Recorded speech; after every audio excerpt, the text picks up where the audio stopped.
Hi, I'm Peter Firth, Professor of Civil and Environmental Engineering at Northeastern University, and I'm honored to be this year's recipient of APBP's Lifetime Achievement Award.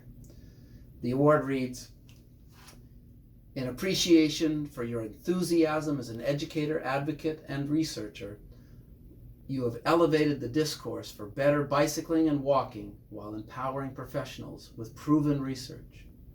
Dr. Firth's development of the bicycle level of traffic stress tool gave practitioners a new approach to assess community bicycling conditions.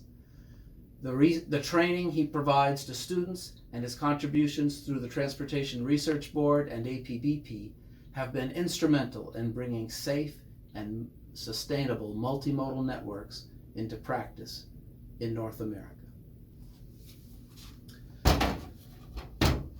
My life was changed forever by a layover on a trip that my son and I were taking to the Middle East in 1995.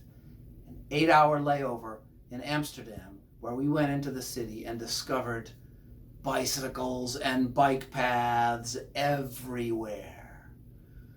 I made a way to be able to live there on a sabbatical within 2 years.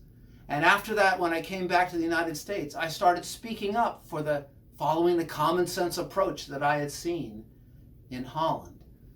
And that's where I discovered something was really screwed up in the American engineering profession as regards bicycling. There was this firm belief that separating bikes from traffic was dangerous. No, you should never do that. Bicycles belonged in traffic, they were part of traffic, and the absolute best thing you could ever provide for bikes was a bike lane, even if the speed limit was 50 miles an hour, and even if there was rampant double parking and dooring risk. Well, because I'm a member of that profession, the engineering profession, I said, I've got to work to change this. So first, we worked to prove that cycle tracks, also called protected bike lanes, are not mortally dangerous. America didn't have any we could study, but Montreal did. And so we studied Montreal's bike paths, and no surprise, we proved that the streets with cycle tracks were far less risky to cyclists than the alternative routes. Another paper with the same conclusions was published within a year by a group from the University of Vancouver, and together, I'm glad to say, those two papers buried forever the ridiculous idea that separating bikes from traffic is inherently dangerous. Secondly, I wanted to deal with the fact that many of the so-called bike facilities we had in America, these bike lanes and signed bike routes, were actually places that hardly anybody would be willing to ride a bike in. I coined the term traffic stress. and postulated that most people are only willing to endure a certain amount of traffic stress, and beyond that, forget it. They'll leave their bike at home. Cities at the time, when they made a bike map, it was a complete grid. You could get from, connecting every place across the city. But I knew that the reality in cities was that if you took away the high stress roads, most people really couldn't get from here to there on a bike if they only were willing to ride on low stress facilities.